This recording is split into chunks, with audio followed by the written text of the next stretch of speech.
Pai de Cristo Jesus, meus amados irmãos, vamos começar mais um tema que tem por título a promessa de cura divina. E o texto áureo está em Isaías 53, versículo 4. Mas vamos já para a nossa introdução, que diz assim: E percorria Jesus todas as cidades e aldeias, ensinando nas sinagogas deles e pregando o evangelho do reino, e curando todas as enfermidades e moléstias entre o povo. Fecha-se aspas, porque o texto está em Mateus capítulo 4, 18 e 23, e capítulo 9, versículo 35.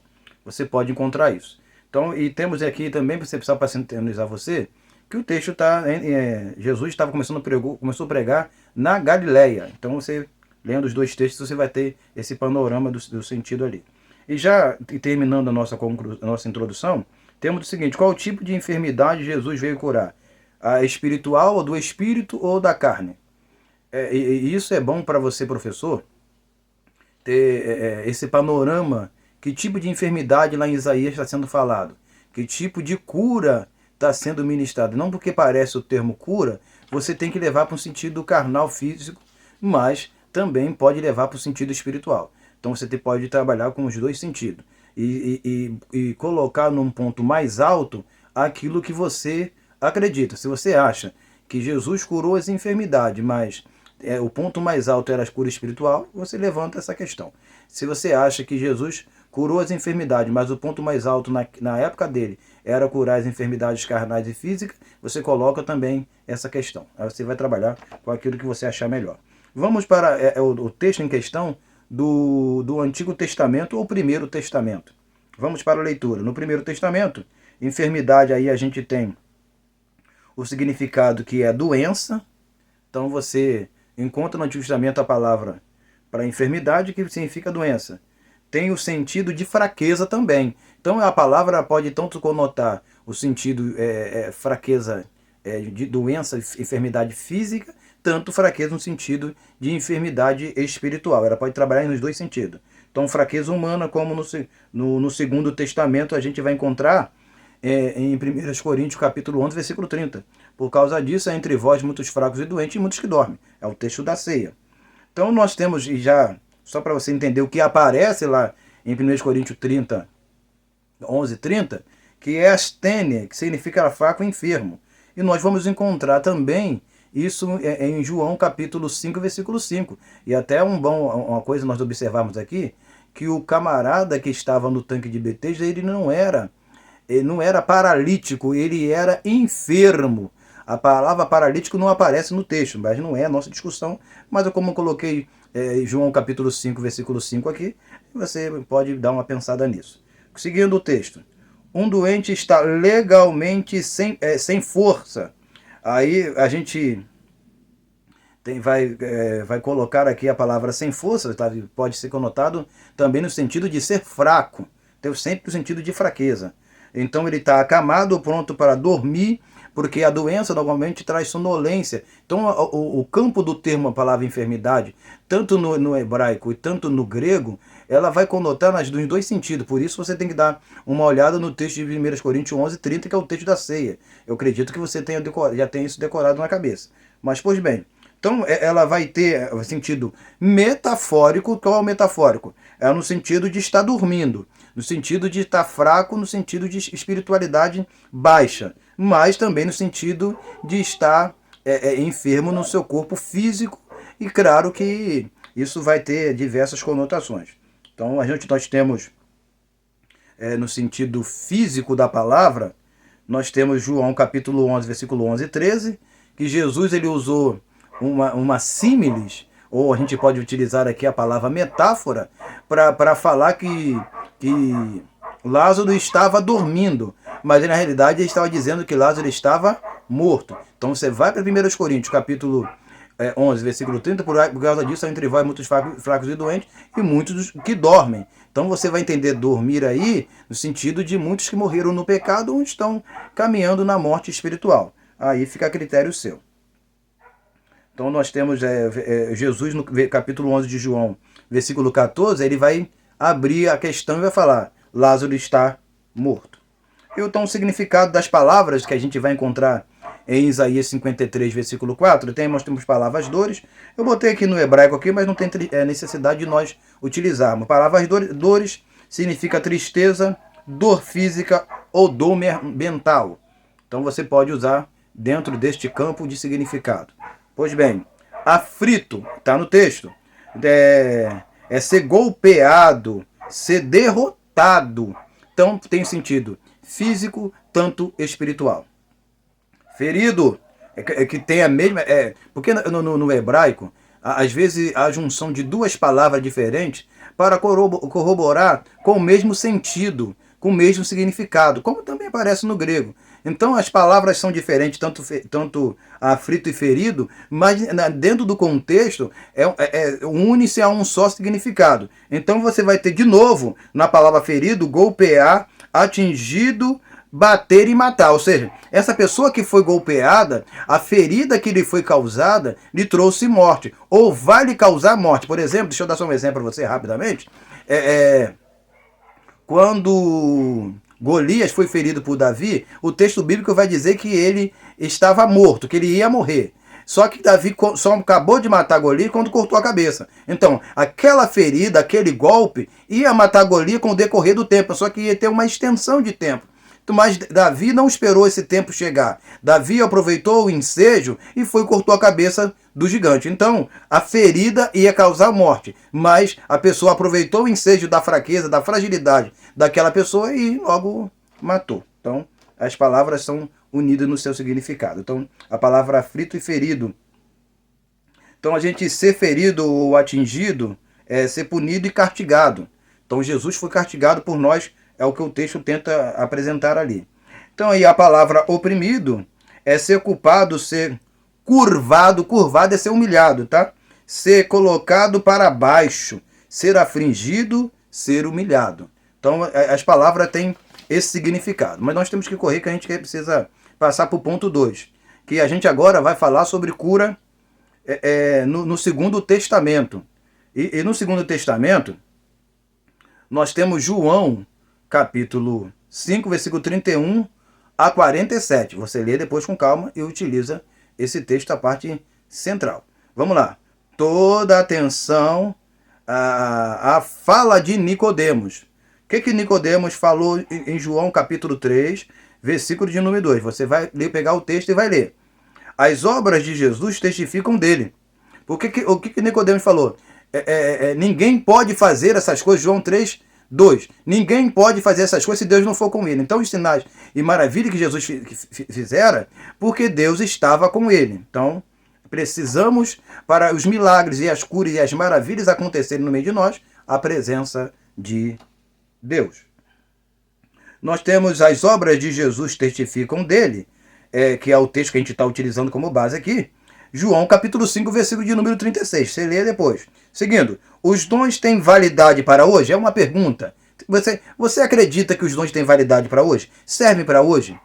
Ou que os dons que estão sendo utilizados, principalmente nas igrejas pentecostais, o chamado carisma, o charisma, são falsos? Levante também essa questão, porque tem muitas pessoas nas igrejas pentecostais, ou Assembleias de Deus, que não acreditam mais nos dons espirituais. Ou acreditam em alguns dons, em outros não, ou em boa parte, e negando alguns outros. Então você, como professor, pode levantar essa questão e assim elucidar ao seu aluno sobre o assunto. Pois bem, sendo feita a pergunta, eu coloquei aqui sim, mas alguns podem dizer que não.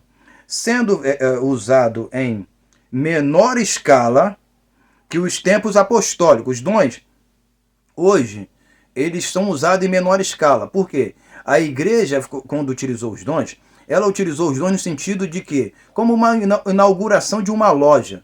Quando você inaugura uma loja, você baixa o preço. Então você, para quê? Atrair os clientes e se tornar público e visível. Eu estou usando essa metodologia, esse termo, só para você entender que os dons, quando no início da igreja, ele afunilou em quantidade. Mas depois, para ele não ser pautado, a igreja não ser pautada e sustentada nos dons, mas ser pautada na palavra, que nós vamos encontrar isso em Efésios capítulo 2, versículo de número 20, que edificado na doutrina dos apóstolos. Então, a igreja não era edificada nos dons, mas edificada na doutrina dos apóstolos. Mas os dons têm necessidade hoje? Aí você levanta a questão e espera a resposta dos alunos, depois você dê sua resposta final. Seguindo. Então, os dons, eles sendo usados em menor escala, mas eles continuam sendo usados. Jesus falou o seguinte: bem-aventurados os que não viram e creram. Ou seja, nós não temos necessidade de ter manifestações extraordinárias ou exacerbadas de dons para crermos em Jesus. Nós cremos em Jesus através da sua palavra. Mas os dons também são necessários para o aperfeiçoamento dos santos. Vai chegar o texto, eu vou lembrar você aqui, que eu estou utilizando. Vamos lá, seguindo para o terceiro ponto. O dom foi dado à igreja e não a todos. Vou repetir a leitura. O dom foi dado à igreja e não a todos. Eu coloquei aqui como base o texto de 1 Coríntios capítulo 12, versículo 9. Depois você lê com calma. E a questão é, o dom dado para a igreja é para aquilo que é útil. Então o dom é dado para a igreja para ter utilidade, para ter funcionabilidade. Se o dom não tem utilidade nem funcionabilidade, ele não tem necessidade de ser dado à igreja ou de ser da igreja. Então a gente tem que buscar os dons daquilo que tem utilidade. Então a gente partindo com esse pressuposto, nós olhando para isso, vamos observar, voltando ao texto de Coríntios capítulo 12, versículo 30. Você olha lá, que vai dizer que nem todos têm o dom de curar. O texto vai elucidar algumas questões importantes. Nós vamos para a conclusão, porque a gente quer ganhar tempo, porque eu quero deixar aqui um delinear importante para a sua observação. Conclusão. Aí eu deixei aqui Efésios capítulo 4, versículo 12, que os dons foi dado para o aperfeiçoamento dos santos. Então, se foi dado para o aperfeiçoamento dos santos, enquanto existir santos, há necessidade de dons? Sim ou não? A resposta é sua. Vamos lá. Os que acreditam na atualidade dos dons são chamados de continuistas. Continuistas são aqueles que acreditam na continuidade dos dons. Ou seja, a Igreja Assembleia de Deus em massa é uma igreja continuista. Mas eu pergunto a você, você é continuista?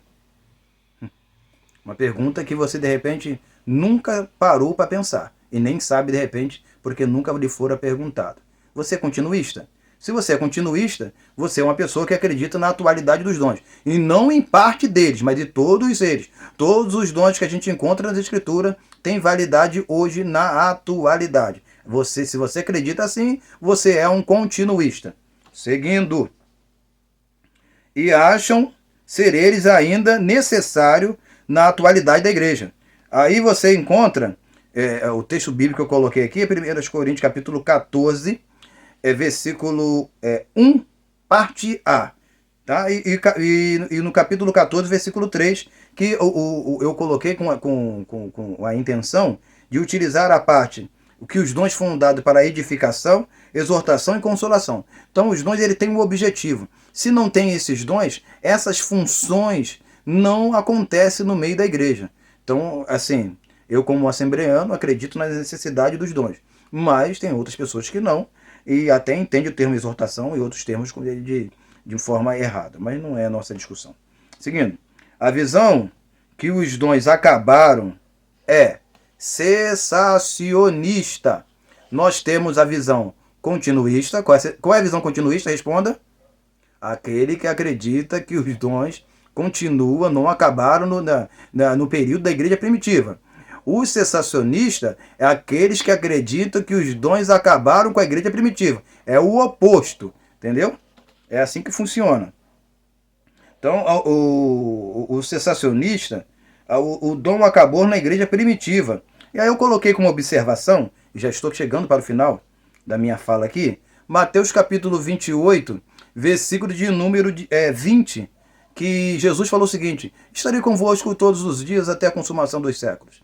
E ele falou que estaria conosco através do Espírito Santo. E coloquei em Romanos capítulo 8, versículo 9, que vai falar do Espírito Santo estar habitando dentro de nós. E aquele que não tem o Espírito Santo não tem o Cristo.